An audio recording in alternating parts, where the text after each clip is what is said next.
to be a cakewalk in terms of making it through to the next round of the competition, and certainly not at least so far as Jessie Dobberton is concerned. Our next skier on the water, coming to us out of Windermere in Florida, this is Karen Truelove. Well, what do you say about Karen Truelove? She's been around for many years, and what a fantastic career she's had. And it's a credit to her that she's still at the top of her game and competing against some of the younger competitors in the pro event. Her and husband Freddie obviously both turn it up to pretty much every Pro Tour stop there is. So, Karen, as you would anticipate, opening pass 14 metres 28 off, and that's in the bag and made it look pretty nicely. And let's check in with Wade's World. Hey guys, I'm here with Miss Jessie Dobberton, who just had her biggest score ever in a pro event, right? Yeah, that's my PB for a pro event tournament. And only a half buoy off your PB in an amateur event. Correct, yes. I'm very excited about that score. Yeah, that's a really difficult thing to do because we just sort of mentioned there's normally a much bigger gap. But when you're right there, that's awesome. Nice one at 38, huh? Got space into two. Yeah, with that one, I was really excited. I just tried to really keep it calm and keep it moving and try to keep my head focused to get as far down as I could.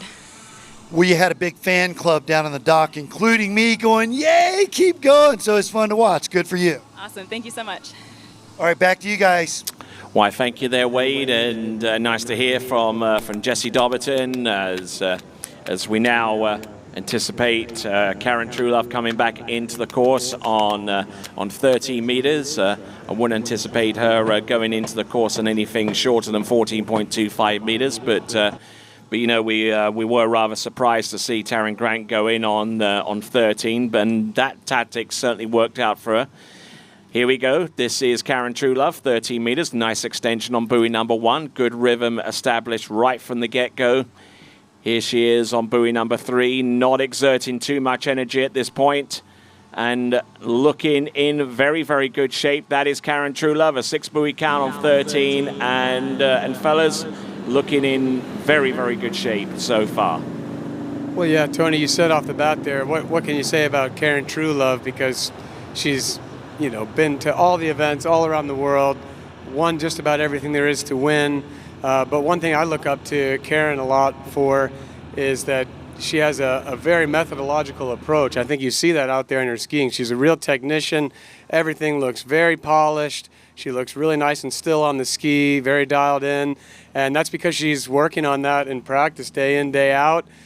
Just having done it for all the years, she's not resting on her laurels that, you know, hey, I know how to ski and I'll just kind of wing it and assume that I'll come out on top. You know, she does her homework.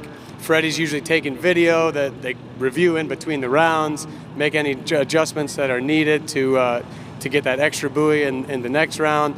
So, you know, she wants to lay down a solid performance right here, punch her ticket into tomorrow, and then, you know, look for any opportunity to improve something in her technique or in her ski to go to that next level.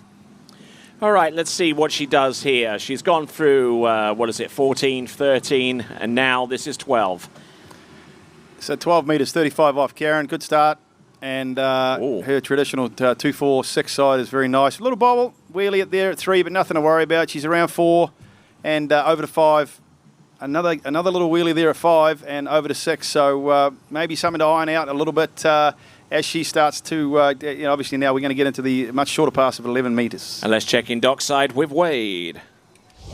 Hey guys, here with Bree Carr, a former U21 world champion. Holy moly. So I know it didn't go great for you today. Tell us what happened. Yeah, actually, it did feel really great out there. Scott is a great driver, so he felt really dialed in.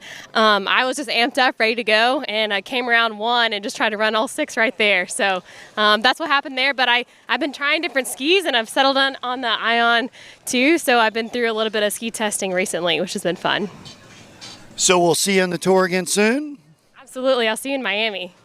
All right. Back to you guys, Tony. All right, then, and obviously she makes reference to the Greater Miami Pro-Am competition, which will take place in, I believe, the early part of November. Another event being brought to you exclusively live on TWBC as we await Sasha Danisheuskaya to take to water. Now, if you want to be instantly informed as to when these events go live, then you subscribe to our YouTube channel. Go to our YouTube channel. Hit the subscribe button and also hit the bell icon. Here we go. We have got on the water Karen Truelove. Karen Truelove now at 38 off. She would think this is a must-run pass for her. Not a great start, but she made it a little bit up off a 2-ball. Not bad at 3. She's got a good turn at 4. She's actually all over this pass now. She's made it back up again, and she's around 5, and she'll get over to 6 all the way. Bit of slack rope. But, Corey, pretty good pass there, actually, after that little bobble there at 1 ball. Yeah, well, I think, there's where the experience comes in, because that certainly was not the 1 ball she wanted. She lost the line a little bit. She was a little bit slow coming out of 1. She knew she wasn't going to be exactly where she wanted to be at 2. We'll see it here in just a moment. But she really did a great job keeping her head and not panicking. I tell a lot of my skiers at ski school, see, here we go, a little loose line, got stood up a bit, got back on it, didn't go for the big kill turn at 2, just keep it alive. She made a great turn here at 3. This really set the tone for the rest of the pass.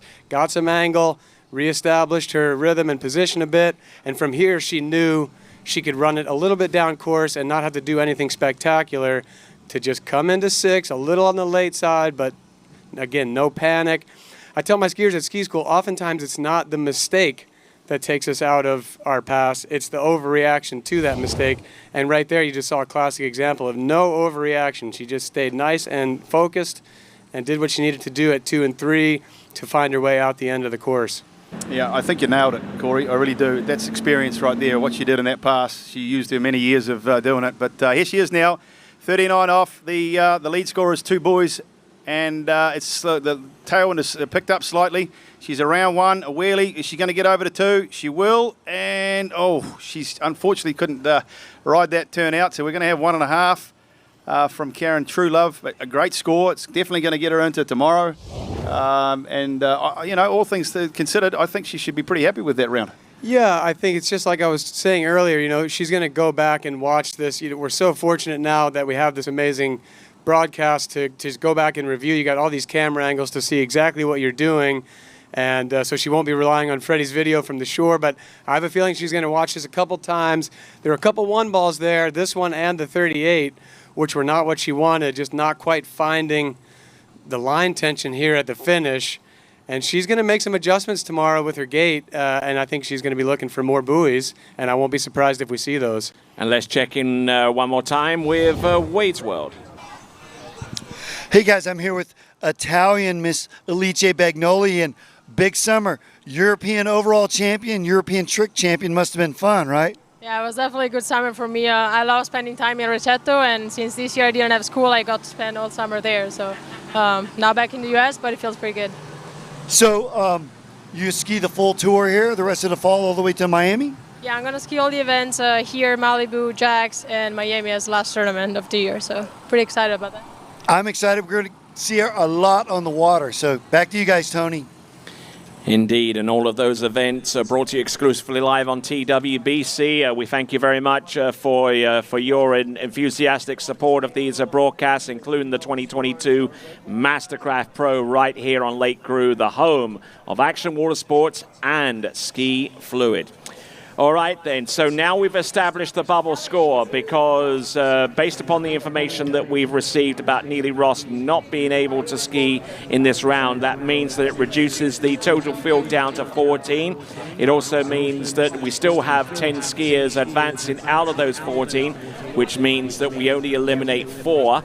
And if the next scores between now and the end all exceed the current lead score of 2 at 10.75 meters, then it would mean that any of those skiers will make it through to the next round. But we anticipate the 2 at 10.75 meters will actually be a high echelon score going through to the next round. So it may not end up taking that kind of score just to make it out of this round. It's interesting these days, though, Tony. We don't want to get ahead of ourselves because we see these amazing performances and we want to punch that ticket to the next round so automatically. But everyone's skiing so well, you know, you can't count anyone out. You know, somebody could have a mistake somewhere, but every one of these skiers is certainly capable of 2 at 39 or 2 at 10.75. So, you know, Karen is probably feeling a little bit on the bubble. I think that's why we saw that disappointment as she hit the water there and didn't get the full 2. That difference of 1.5 to 2, it could be consequential here. So we're going to be keeping on top of all of that. And there we just saw Sasha Danisheuskaya, 14 meters, opening pass, looked nice and smooth as you'd expect. Yep, some great skiing there from the current world overall champion from last season, and you know, we know her more for her overall skiing and especially her jumping, but she's got chops in the slalom event there, Aaron. Yeah, no, certainly looking the goods there. She's got a great technique in the slalom event, and I'm sure she can get through 38 off. And if you can do that, then you're putting yourself really in the mix. You know, are you going to podium with some of the top girls with 2 at 39? Well, probably not at most events. You know, with Regina and Whitney and Jamie Bull and Manon Constard, etc., and others. But certainly 2 at 39 is a hugely respectable score, and you know, you're looking at top 5s most weekends. All right, and we take a look dockside. We see Alicia Bagnoli, the current European women's overall champion and women's strict champion, was bronze medalist in the slalom and the jump as well out of those championships in Ricciardo. We just heard that with our interview with Wade on the dockside. But looking at this great skiing there from Sasha Danisheuskaya, coming to us out of Eastern Europe, and doing a fine job with that effort there. Pulling some weeds off of her handle right there at the very end. All right, we'll check in dockside with Wade. See Mills, and you had a bit of a break. It's good to see you back.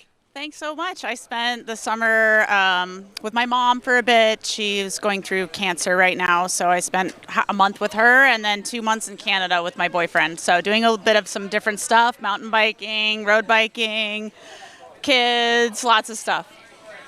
I was certainly a bit jealous when I saw some of those camping pictures on social media. So let's talk about that. You're a mental health counselor for sports, right? For people like us, a break's a good thing, right? Yeah, I found myself chasing it. The last 10 years, I've been like tournament, maybe 20 tournaments every summer. And it was good to just go do some different stuff, like get some more perspective and balance in life. No, awesome. I love it. I needed some of those breaks in my life. Back to you, Tony. All right, then continuing right along, and our best wishes and good vibes extended to Chelsea Mills' mum going forward in this difficult time. Oh, and no. Sasha Danisheuskaya. That was on 12 meters and just burying it round number 1 ball, which means that our first skier through to the next round is Taryn Grant. Yeah, well, unfortunately there for Sasha, and it goes back to what Corey was alluding to. You know, I mean, all these skiers out here are fantastic. They're all pros, they're all professionals, and can ski phenomenally well. But one slip of the mental focus, and you're taking swimming lessons. You know, and here's Sasha, and she's through the gates, and she just looked like she was a bit tentative at one. She didn't look like she really wanted to extend and move out. I think there's a touch of a tailwind that's just picked up, and it's just pushed her down the lake. And as a result, she just didn't commit to 1 ball. Take a look at her extension into buoy number 1. You know, I mean, if the ski was riding out wide, then she would not have held that handle that close to her body if she'd have gotten everything right off that gate shot. Yeah, I mean, exactly, Tony. Yep, for sure. I mean, Corey, what are your keys, if you like, when you into one of your harder passes with the tailwind? Yeah, I think you really have to actually attack a tailwind. It seems counterintuitive. A tailwind can easily kind of put you on your heels and make you ski defensive. But I think what you really want to do is make that cross-course speed so you open up a lot of space in front of the buoy. And at these short line passes, the swing and the power of the boat is always stronger than the push of the wind. So if you can establish the right path and the right rhythm through the course, with that gate shot, you're going to maintain a tight rope a lot better. But if you go tentative, that's where you leave yourself subject to more of the wind factor. And I think that's what we saw right there. That's why you saw her bury that left shoulder at 1. That ski was not going to rotate through. It didn't have enough outward swing, so she had to put her body into it, and it was just a little bit too much. Fortunately, we're going to see her in the jump event, so her day is not done, and she has more to ski for in this tournament. And as any good coach, worth his or her salt will tell you, in terms of managing speed into buoy number 1, you don't try and roll that ski and ski directly at the buoy. You ski for a position that will allow you the stopping distance to actually let that ski carve out to go and keep the line tight, and also to bleed off enough speed to to attack off the end of the buoy. Yes, I was fortunate enough to get some time skiing with the late, great Andy Mapple, and he's the one that pounded into my head, attacked the tailwind, and he also made this distinction between skiing up to the buoy and trying to turn around it versus turning through the buoy. He wanted that wide apex where you're bringing edge back on the buoy, and but that's what happens when you don't let that speed swing out to your full extension or your apex. Now here's a skier who has attack written all over her. This is Alice Bagnoli getting around all 6 buoy on the opening pass of 14.25 minutes. We'll explain a little bit more about that with Aaron Larkin in just a moment, but let's check in with Wade. Hey guys, I'm here with Miss Whitney McClintock, and she's managing duties, and I put the mic in his, and he says what? He said cheese. The first time he said, I want to go ski. So Mommy's ready to go ski too? Yes, Mommy's getting ready. It looks pretty good out there. There's a little head tail, but this round is all about feeling it out, feeling out the boat, feeling out the conditions. It's probably going to be perfect because there's a great driver out there, and it's a great lake. So I'm excited to go get wet. It's always a nice vibe. I mean, I know Greenie since we were kids, but it's where Chris Ellers was the men's driver. It's always nice to have a good vibe with the driver, right? For sure. I mean, it's always good to have just that nothing weird is going to happen behind the wheel. So yeah, we'll have some fun out there today for sure. All right, we're going to have fun watching. Back to you, Tony. Well, it's definitely getting hotter out there, not only on the water, but also in the air as well. Current temperature is currently at 33 degrees Celsius or 91 degrees Fahrenheit, you see there. So there we go. It's right there. Some great conditions. The lake temp was actually a lot warmer than the surrounding air.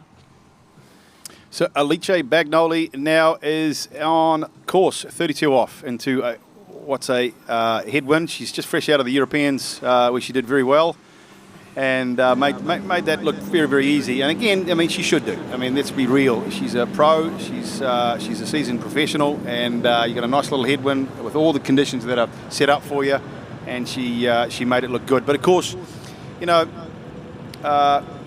we're about to go down and check out what Wade's got happening. Hey guys, here with Miss Bea Ayani, and you had a good summer though, right? I remember seeing early, you had some big scores, lots of podiums. So how are you thinking coming into today? Well, I'm so happy to be here for the last 3 tournaments for me, because I'm gonna ski here, Malibu Open and Traverse Grand Prix. So today I think I'm gonna be focused and do my best, because we are with the best skiers in the world. So let's see what I can do. All right, we're going to get to watch her really soon. Back to you guys. All right, then. So Italian representation in this event is quite substantial. We saw Brando and Thomas in the men's competition, and we'll see Betrizia Yanni, and also on the water right now, Alice Bagnoli. So let's have a look and see. Her best this season is 4.5 at 11.25 minutes, but is by no means her lifetime best, because she scored that last season at the World Championships with a count of 1 at 10.75 meters. Let's see how she makes it through 12. Good attacking posture off number 5, round number 6, and an Aaron. Plenty to like there. Yeah, again, she had a good start there actually with the tail breeze, if you like. It kind of laid down a little bit. It's a little bit up and down here at the lake at the moment with the breeze, but we watched the replay. She had a good gate and made a good start as she heads from 1 to 2 into her offside, stays up over the tip of the ski. It's important to make sure that you're thinking about moving forward through your offside turn. Lots of people get tentative and start to sit back on the back foot. and that's when you get tip rise. A good 3-ball as you would anticipate. She's a left foot forward skier and is aggressive and really looking good. Nice stacked body position, good turnover at 5. And she's got it. She really looks good with her rhythm here, Corey. Yeah, I love watching Alice ski. She's not one to sit back on the brakes too often. She really does attack the course. She gets great power, and like Tony said, she ran a great 11-meter pass last year at the World Championships. It was a huge moment, and she's been stuck just short of it this year. She's been super close, but she set herself up nicely right here with the headwind. I think if she can do what she just did in that 12-meter pass, we're going to find out right here, but I think this could be a breakthrough run, her first 11 of the season. Let's see. She attacks those gates. Oh, look at that round buoy number 1. Good tight line. Oh, look, she gets the hook up on number 2. She's broken over the waist on number 3. She makes the approach around number 4. Skis for the wakes. Not too sure whether that is 3 or 4. I'm betting on 4. But decent effort there from Alicia Bagnoli, which currently puts her in a tie with Jessie Dobberton with 3rd place at this time. We watched the replay. A heavy start there on her gate turn, and it makes her obviously lean a little bit too long into 1, and she turns it and gets stuck on her back foot. And as a result, now she's got to lean a little bit too long over to 2, and it's a bit of an all-or-nothing turn. It sticks, but she gets stood up at the first wake. And it's a little harder. She's using all the grit and determination that she's got from that point. And she gets around 4 and does the S-turn and basically crosses her fingers and hopes that that's going to get her into tomorrow's final. And all of that grip coming to her courtesy of Pro Gear gloves, originally created by Clint Stadelbauer, now managed by Alicia Bagnoli. And you can find out more by going to skiprogear.com. That is skiprogear.com to find out more and to order online. Yeah, it's almost like she may have over-anticipated how much headwind there was. Like you said, Aaron, she was a bit heavy on that gate turn and started generating a little extra speed towards that 1, and she wasn't slowed down enough by the wind. So she got a little stalled on the back foot. We're going to see how her and Jessie Dobberton fare here as the rest of the field battles it out. We still have 8 more skiers. Well, it looks like, and I stand to be corrected, but it does look like the cut right now is on the bobble. On the bobble 4. Right now is 4, but it's tied 2 ways, which means that you have to wait another skier before we find out if both of them have made it through.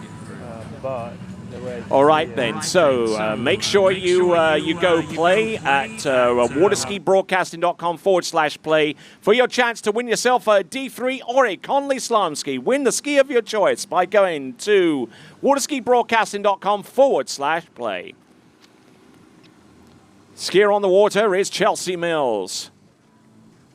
Originally out of North Carolina, but resident in Central Florida, and one of the coaches at Winning Mindset, helping out scores of water skiing athletes achieve their best performances by instituting a lot better thought process.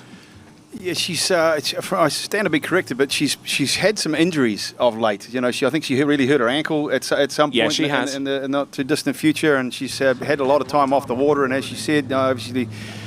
Taking care of her, sick mum, which is going to take a big toll on her, So, psychologically, it's probably difficult for her to really be 100% committed to your training and your tournaments, et cetera, and then, as I say, add to that, getting over an injury. She's had a lot on her plate, so I take my hat off to her and wish her the best, and her mum the best. But and the fact that she's here and competing. I'd say that's a real effort, and from the get-go. So, yeah, I think if I know one thing about Chelsea, she does love to ski. So having her attention a little bit spread thin, I'm sure has been difficult. But like you, Aaron, wishing her the best. I hope that she's planning to finish the season with these last 3 events, being this one, the Malibu Open, and the Travers Grand Prix. And we have Miami as well. So hopefully she can kind of jump into the mix here, get in the rhythm of Pro Tour skiing a bit, and start putting out some of those performances like we saw her do last year. She won the San Gervasio Pro-Am last year, her first pro win, made a number of podiums. So she got some feathers in her cap, and everyone knows that she's very capable out there, looking good so far. And let's check in dockside with Wade. Hey guys, I'm here with Miss Alice Bagnoli, and I know you were disappointed with your sort of in score, as a lot of slalom skiers will get, but you were happy about some of them. Tell us. Yeah, I mean, honestly, the set was going great. I usually struggle with my gates, but there's a little bream that is beautiful. So I just had enough speed for my gates. My gates were good. That's why I'm disappointed, because I was actually skiing good, but I didn't score as I wanted. Usually it's like, I don't get to ski as good, and I'm trying my best, but if I don't ski well, that's how it is. But now it's a shame. I just wanted more. Well, there's that fine balance between being early and then being late, and when you're sort of on the fence a lot, you get in different looks. It makes it really hard. Yeah, definitely. Also, it sounds stupid, but sometimes when I'm too early, I stop, I pause, and I freeze, and that's when I lose the rope and I lose the line and the connection, and that's when I lose actually the pass. Well, we're going to see her out again tomorrow, so back to you guys. We've lost our fearless leader, Tony Lightfoot, for a few moments, addressing a technical issue, but we've got Chelsea Mills coming back in now, 35 off. A little bit of a stutter on that gate turn in, but smoothing it out at one ball right there. And a little down course at 3.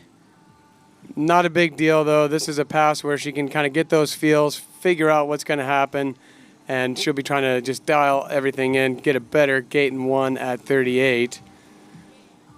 Yeah, no, absolutely. As a left-foot forward skier, I can attest to the fact that the gates are, in my opinion, they're the number one thing that one has to get right. Because if you don't, then you're playing catch-up, and consistency is the game, really, in slalom skiing. And if you don't start well, then you can't expect to carry on well.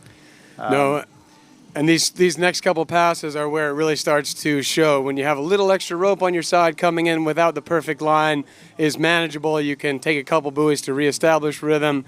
I think here at the 38, though, Chelsea's going to want to establish that rhythm right from the gate. She's going to need that tight line at the back of one ball.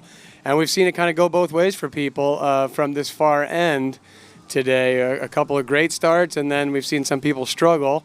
And, she's getting this little bit of drop time right here to get her composure, make a plan, and, hopefully come in with some confidence.